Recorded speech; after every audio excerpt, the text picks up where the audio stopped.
Among the atrocities committed by ISIS, one stands out for its cruelty: the treatment of American soldiers captured.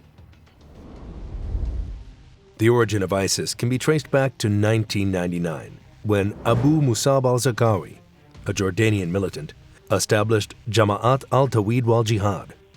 At this point, the group's primary focus was local. It sought to undermine the Jordanian monarchy and promote its strict radical interpretation of Islamic doctrine. Zarqawi was an experienced fighter with a deep belief in the need for violent jihad against perceived enemies of Islam. Initially, the group's agenda was largely confined to the Jordanian context, but this would change dramatically after the events of 2003. The U.S. invasion of Iraq in 2003, which resulted in the collapse of Saddam Hussein's regime, created a power vacuum. This environment of instability became fertile ground for insurgent groups, including Zarqawi's JTJ. The removal of Hussein's secular government left a divided Iraq, ripe for sectarian conflict, and Zarqawi saw this as an opportunity to further his aims. As U.S. forces struggled to stabilize Iraq, Zarqawi expanded his influence there, shifting the group's focus from Jordan to Iraq. In 2004, JTJ formally pledged allegiance to Osama bin Laden, renaming itself as al-Qaeda in Iraq, signaling its intention to affiliate with the global jihadist movement led by al-Qaeda. Despite this formal alliance, Zarqawi's AQI was often at odds with al-Qaeda's leadership. Zarqawi's methods were deemed excessively brutal, even by the standards of al-Qaeda. His group resorted to indiscriminate bombings, mass killings, and the targeting of civilians, particularly from the Shia Muslim sect.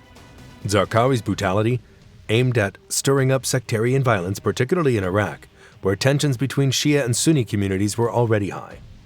This strategy included the use of public beheadings and suicide attacks. His leadership, while successful in terrorizing the region, alienated many potential supporters due to the excessive violence, which also put AQI at odds with al-Qaeda's more calculated approach to terrorism. In 2006, Zarqawi was killed in a U.S. airstrike, temporarily weakening AQI. However, despite this blow, the group adapted to the changing environment. By capitalizing on the widespread disillusionment with the Iraq government and continuing to exploit sectarian divisions, the organization rebranded itself as the Islamic State of Iraq. This shift represented a formalization of the group's goal to establish an Islamic State in Iraq, though it remained a relatively small and weak force at this stage. It wasn't until 2010, when Abu Bakr al-Baghdadi took over the leadership of ISI, that the group began to see substantial strategic and operational changes. Al-Baghdadi's leadership marked a new phase for the group. He restructured ISI's operations, recruiting new fighters and strengthening its financial base. Under his command, the group began to pursue a more aggressive transnational jihad, expanding its activities beyond Iraq.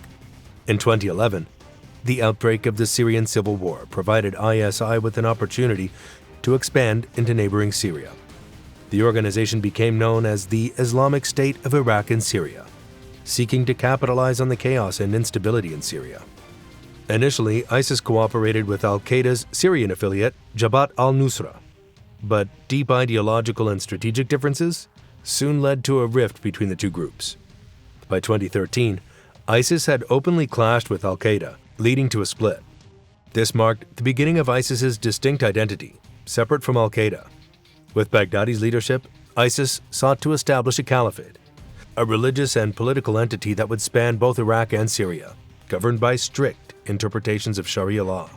In 2014, ISIS achieved its most significant victory when it captured Mosul, Iraq's second-largest city. This success allowed ISIS to declare the establishment of a caliphate, with Baghdadi assuming the title of Caliph Ibrahim, the leader of all Muslims worldwide. The declaration of the caliphate signaled ISIS's ambition to not only control territories, but also to become the center of a global movement. At its peak, ISIS controlled large swaths of territory across both Syria and Iraq, estimated to be 88,000 square kilometers, and ruled over 8 million people. The group's rise to power was marked by extreme violence and systematic exploitation of resources, from oil to human trafficking. The group imposed strict and brutal governance across the areas it controlled, including executions, torture, and the widespread destruction of cultural heritage sites. ISIS sought to erase the cultural and religious history of its opponents, particularly targeting monuments, churches, and ancient artifacts. The destruction of the ruins of Palmyra in Syria is one of the most notable examples.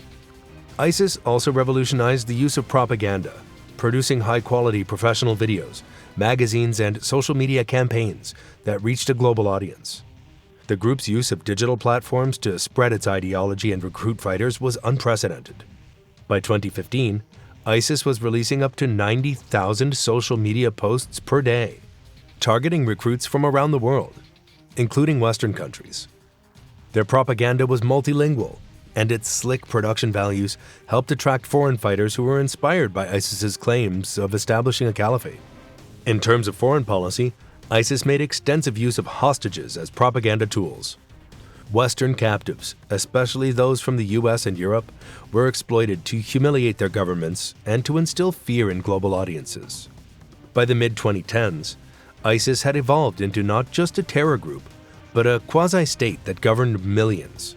The combination of its territorial control, sophisticated propaganda, and brutal enforcement of its ideology made it a force to be reckoned with in the Middle East and beyond.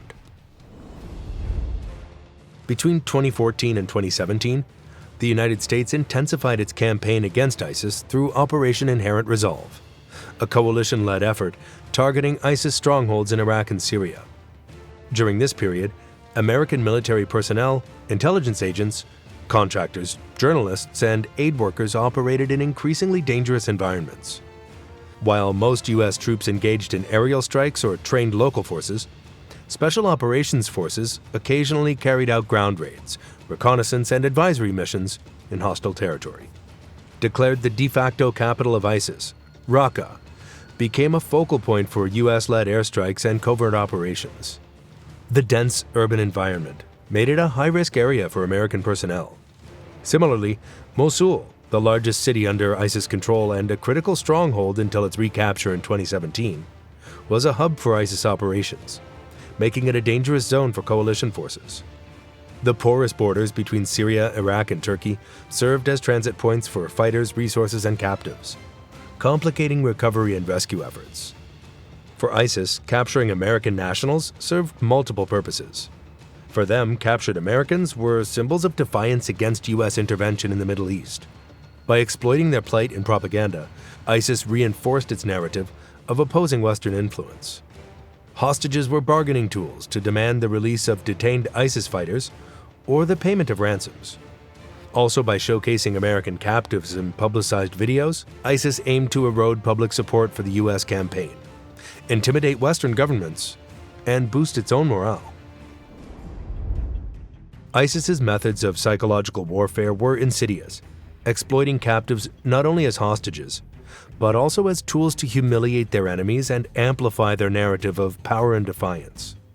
One of the most visible aspects of this was the use of orange jumpsuits, a deliberate nod to the uniforms worn by detainees in Guantanamo Bay.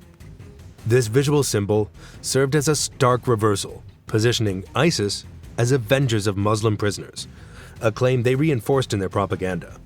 By appropriating this imagery, they aimed to frame their actions as a form of retaliation against Western policies, particularly those led by the United States. Captives were frequently coerced into recording statements condemning U.S. military actions or pleading for an end to coalition campaigns. These recordings, made under duress, were disseminated through sophisticated media outlets operated by ISIS, such as Al-Furqan Media. They were staged with meticulous care, often showing captives appearing gaunt and despondent, a visual testament to their suffering. Released videos would be edited with dramatic soundtracks and subtitles to heighten their impact. The psychological toll extended beyond these recordings. Survivors and intelligence reports reveal the captives were subjected to mock executions, a practice intended to break their resolve. In these cruel rehearsals of death, prisoners were blindfolded, forced to kneel, and told they would be executed, only to be spared at the last moment. This relentless cycle of fear created a state of constant psychological torment. Additionally, captives were often isolated, deprived of any interaction with other prisoners, and left in deplorable conditions that compounded their mental anguish. The physical abuse captives endured was equally harrowing. Prisoners were beaten routinely, with their captors using instruments such as metal rods and cables to inflict maximum pain. Food and water were severely rationed, leading to malnutrition and dehydration. The conditions of captivity were appalling, with prisoners often crammed into small unsanitary spaces and deprived of adequate ventilation or sunlight. Many captives were forced to endure sleep deprivation and constant physical and verbal abuse. The executions themselves were meticulously staged to achieve maximum psychological and propaganda impact. ISIS ensured these killings were not merely acts of violence, but carefully choreographed spectacles. The treatment of American captives was distinct in its cruelty and purpose, yet it was not entirely dissimilar to how ISIS treated other prisoners. Western captives were exploited for their propaganda value, their suffering meticulously showcased to a global audience. In contrast, local captives, such as Syrian and Iraqi soldiers, faced mass executions without the same level of spectacle. One of the most infamous examples was the Camp Speicher massacre in June 2014, where approximately 1,700 Iraqi cadets were executed in Tikrit. Civilians, particularly members of religious minorities like the Yazidis, faced genocide, enslavement, and forced conversions. These atrocities, while often filmed, lacked the polished presentation reserved for Western hostages. Some of the most prominent cases of these captured Americans included James Foley, a freelance journalist reporting for Global Post and Agence France Presse, who was abducted on November 22, 2012, in northern Syria near the Turkish border. Foley was covering the Syrian civil war to shed light on the plight of civilians. During his captivity, Foley endured beatings, starvation, and mock executions. Held with other Western hostages, he was reportedly singled out for harsher treatment due to his nationality. Foley's execution on August 19, 2014, was recorded and released in a video. The video showed him wearing an orange jumpsuit and delivering a coerced statement condemning U.S. military actions. His executioner, later identified as Mohammed Emwazi, nicknamed Jihadi John, became infamous for his role in other ISIS videos. Foley's death marked the first of several high-profile killings that highlighted ISIS's brutality. Another example was Steven Sotloff, a dual U.S. Israeli citizen and freelance journalist who was abducted on August 4, 2013, near Aleppo, Syria. Sotloff had worked for Time and Foreign Policy, reporting on Middle Eastern conflicts. Like Foley, he endured harsh conditions and was paraded in ISIS propaganda. Sotloff's execution was recorded in a video released on September 2, 2014. His death came shortly after Foley's and further solidified ISIS's strategy of using publicized executions as a propaganda tool. His family later revealed that Sotloff had secretly observed Jewish practices during his captivity, including fasting on Yom Kippur. Similarly, Kayla Mueller, an aid worker from Arizona, was kidnapped on August 4, 2013, near Aleppo, while leaving a Doctors Without Borders hospital. Known for her humanitarian efforts, Mueller worked with Syrian refugees and local communities affected by the war.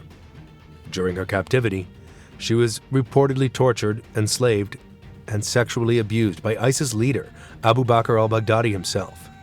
In February 2015, ISIS announced Mueller's death, claiming she was killed during a Jordanian airstrike. However, U.S. officials were unable to confirm the exact circumstances of her death. Her family later established the Kayla's Hands Foundation to continue her humanitarian legacy.